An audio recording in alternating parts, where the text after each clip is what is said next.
जय शंकर की। आज बात करेंगे अस्त्र की और शस्त्र की। देखिए, जो अस्त्र है वो बिना शस्त्र के कार्य नहीं करेगा।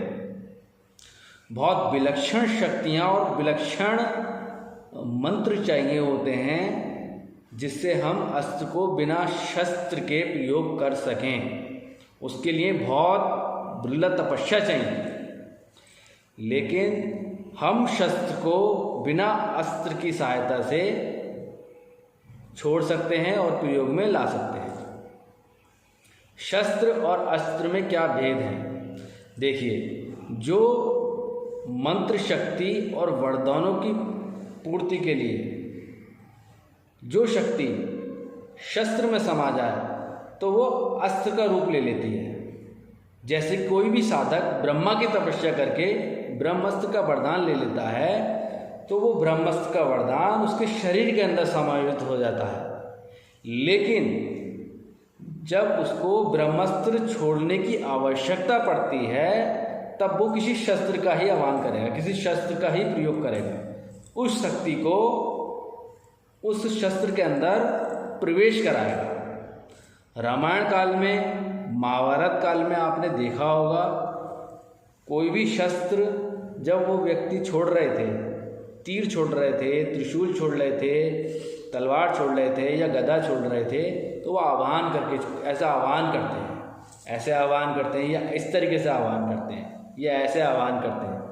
तो आह्वान करने का अर्थ ये होता है कि उनके अंदर वो मंत्र शक्ति वरदान मौजूद होते हैं जो शरीर में से निकल करके शस्त्र के अंदर प्रवेश कर जाते हैं, और जिस संकल्प के साथ में उस शस्त्र को छोड़ा जाता है तो वो अस्त्र बन के कार्य करता है। वो अस्त्र बन के ही सामने जाएगा और विध्वंस मचा देगा। यही भेद होता है अस्त्र में और शस्त्र में। अस्त्र और शस्त्र में उतना ही अंतर होता है जितना किसी देव में और किसी मनुष्य में है। मनुष्य और देव में जितना फर्क होता है उतना ही अंतर शस्त्र में और अस्त्र में होता है। कोई भी दैविक शक्ति स्थूल नहीं होती है, वे सूक्ष्म होती है। अर्थात उसको हम इन निगाहों से, इन आँखों से नहीं देख पाते, इन नेत्रों से नहीं देख पाते। तो इसके लिए अगर मैं वीडियो बनाऊं तो बहुत ज़्यादा आगे हो जाएगी। तो केवल अस्त्र और शस्त्र में इतना ही अंतर है। कोई भी अस्त्र बिना शस्त्र की सहायता से प्रयोग में नहीं लाया जा सकता।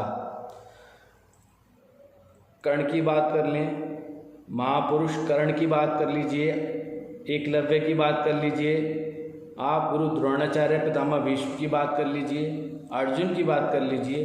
तमाम जितने भी महापुरुष हुए हैं इन्होंने अस्त्र शक्तियों को प्राप्त किया है, मंत्र शक्ति और आध्यात्मिक शक्ति के माध्यम से।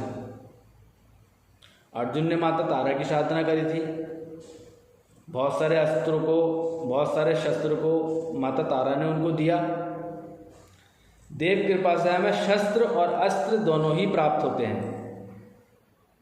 जैसे महादेव का धनुष, परशुराम का फरसा, माता दुर्गा की तलवार और हनुमान जी की गदा, श्रीमन नारायण जी की गदा। तो ये सारे जो जितने भी सारे शस्त्र हैं ये भी देव कृपा से प्राप्त किए जाते हैं।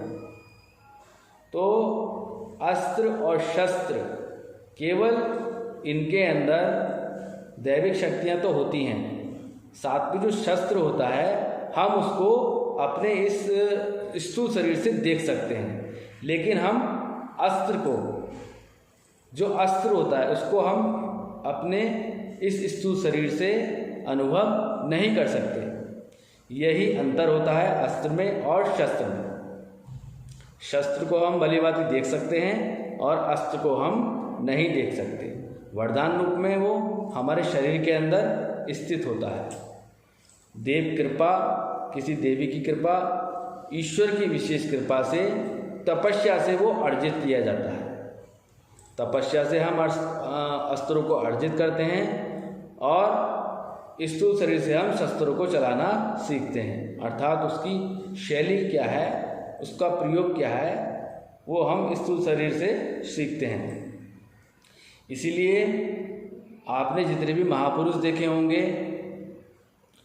जितने भी देवी देवता देखे होंगे, प्रत्यक्ष रूप में उनके शस्त्र देखे होंगे। किसी के हाथ में फरसा है, किसी के हाथ में तलवार है, किसी के हाथ पे गदा है, तो प्रत्यक्ष रूप से आप देखोगे, लेकिन अस्त्रों को प्रत्यक्ष रूप से नहीं देखोगे, क्योंकि शस्त्रों के पीछे अस्त्रों की शक्तियाँ छुपी होती हैं, वो सामने नहीं दिखती। जैसे एक परमाणु मिसाइल, एक ब्रह्मोस की अगर हम बात करें तो ब्रह्मोस तो सामने हमें दिखती है, लेकिन उसके जो अंदर की विलक्षण शक्तियां हैं, जो विध्वंस मचाने वाली शक्तियां होती हैं, वो हमें उस मिसाइल में नहीं दिखेंगी। वो तभी दिखेंगी जब वो प्रयोग में लाया जाएगा, जब वो पूर्ण रूप से विध्वंस मचा देगा तभी दिखेंगे, जिसका परिणाम हमने हिरोशिमा और नागासाकी में देखा, जिसके बाद में परमाणु अस्त्र का प्रयोग करना वर्जित कर दिया। संसार की जो संस्था होती है उसने ये उस समय संकल्प लिया कि हम कोई भी देश किसी भी प्रकार का कोई भी परमाणु प्रयोग नहीं करेगा। तो आज की वीडियो में बस इतना ही। केवल मुझे समझाना ये था कि शस्त्र के पीछे की जो शक्ति होती है उसको अस्त्र बोलते हैं। यही भेद है अस्त्र में और शस्त्र में। शस्त्र को हम बिना अस्त्र के भी चला सकते हैं, लेकिन अस्त्र बिना शस्त्र की सहायता के नहीं चल सकता। उसके लिए शस्त्र की आवश्यकता पड़ती ही है। आज की वीडियो में इतना ही। जय श्री गोरख, जय श्री कल्की, जय महाकाल।